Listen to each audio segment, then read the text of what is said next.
Hey, welcome back, friends, and welcome to my guide on making dust runes. Dust runes right now are extremely profitable. I will be going over the exact GP per hour at the end of this guide, but they also are pretty decent rune crafting experience per hour, as well as getting you the fragments for your Infinity Ethereal outfit. Let's go over a little bit of gearing before we get into anything else, though. So let's go ahead and get into the equipment. First thing that you will notice that I have is the Infinity Ethereal outfit. This will increase the amount of XP that you will be gaining as well as the GP that you will be gaining because it can store 12 essence in it. It is not essential, and you will actually be gaining fragments while making these combination runes in order to make the Infinity Ethereal outfit. So go ahead and just start this as soon as you can, and you will get the Infinity Ethereal outfit in the meantime. These are combination runes, so we will be having to be on the Lunar Spellbook and have the Steam Battle Staff equipped, as well as having a large rune pouch with 1,000 Astral Runes in it, or as many Astral Runes as you would like to have in it. This is in order to cast the Magic Imbue spell, which we will be using while making the combination runes.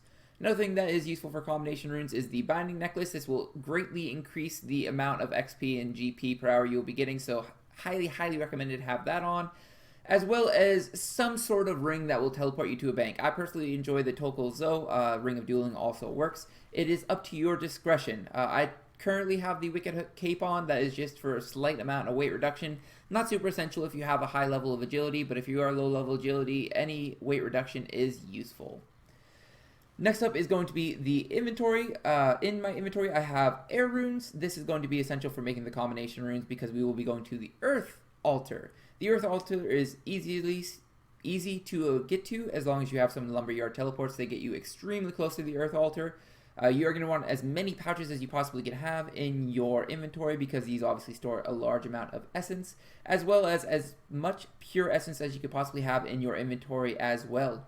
On top of that, if you have any familiar that is an Abyss familiar, they will also be able to store pure essence. The Abyssal Titan is the best one, but if you have the Abyssal Lurker or the Abyssal Walker, both of them do store pure essence. As you can see, a lot of this is augmentable. You can kind of downgrade the Abyssal Titan to Abyssal Walker. It's not that big of a deal. You will be getting slightly less GP and XP per hour, but you will still be getting a decent amount of GP and XP per hour. So go ahead and start this out at whatever level you are currently at, and then just augment up as quickly as you can to get the summoning or the pouches that you could possibly get. I do want to go over the procedure for banking because a lot of the time that's going to be spent is with the banking, and I'm going to go through one series of this just so that you can see exactly how it works. Obviously, you will be wanting to go faster than I'm going because I'm talking over it and explaining everything, but just do this as quickly as you can.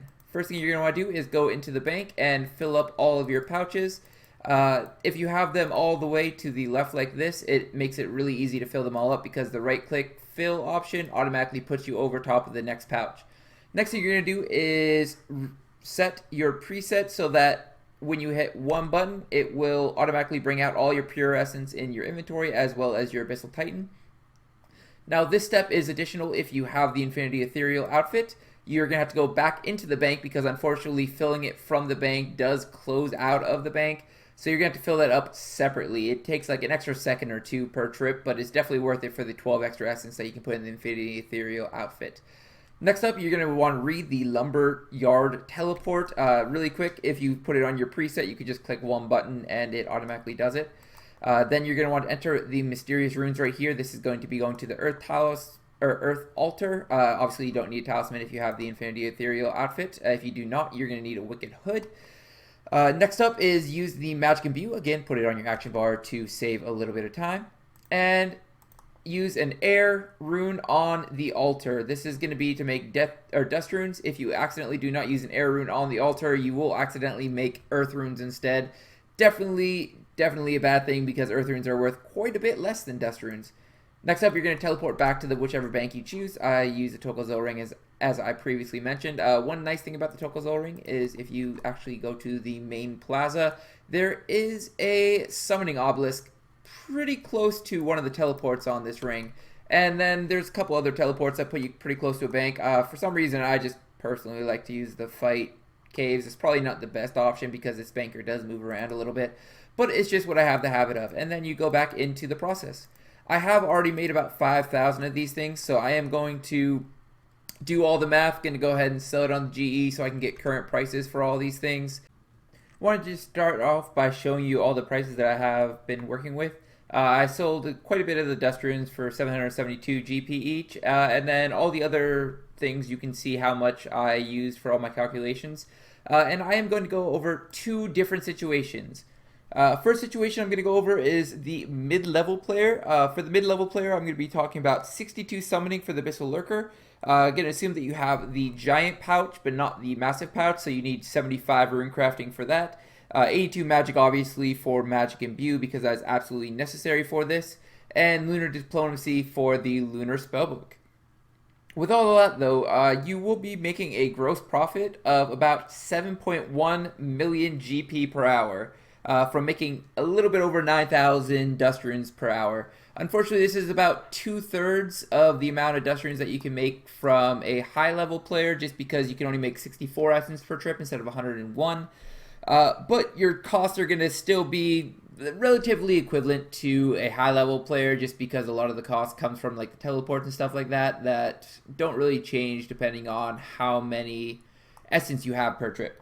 So you're going to have a little bit over 2 million GP cost. So you're going to have a net profit of about 5 million GP per hour. Honestly, with the level requirements for this, 5 million GP per hour is not bad at all for a mid-level player. It's probably one of the best money-making methods for a mid-level player, honestly.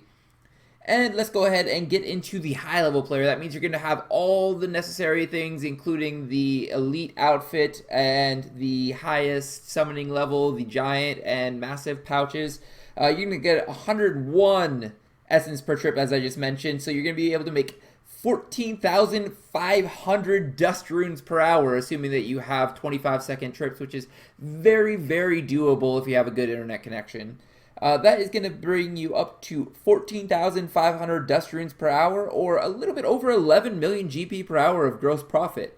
As I already mentioned, the costs don't change too much. A little bit extra cost for essence and air runes because you're making quite a few more dust runes. But all in all, just about 2.3 million GP in cost. So you're making it an astounding 8.9 million GP in net profit. That is just money in the bank right there. Honestly, I don't know how these prices are so high. This just comes to show you that if you're looking around for ways of making money, you can definitely find them. I just happened to stumble across this, and close to 9 million GP per hour just running back and forth between altar. It is click intensive, obviously, because you are obviously running back and forth a ton, but you have so many benefits. I didn't even keep track of how much experience I was getting from rune crafting during this. I think it's about 135,000 rune crafting XP per hour. Although not top tier, it's still decently efficient way of training up rune crafting if you need some money. And obviously, as I already mentioned, elite outfit fragments, very, very nice to always be getting those. But if you guys do enjoy this, go ahead and hit that subscribe button down below so you can see all the future content, including more money-making guides as I happen to find them. Make sure you also leave a comment if you have anything to say, and hit that like button if this is going to help you make some mad gains on the money front. As always, though, have a good one.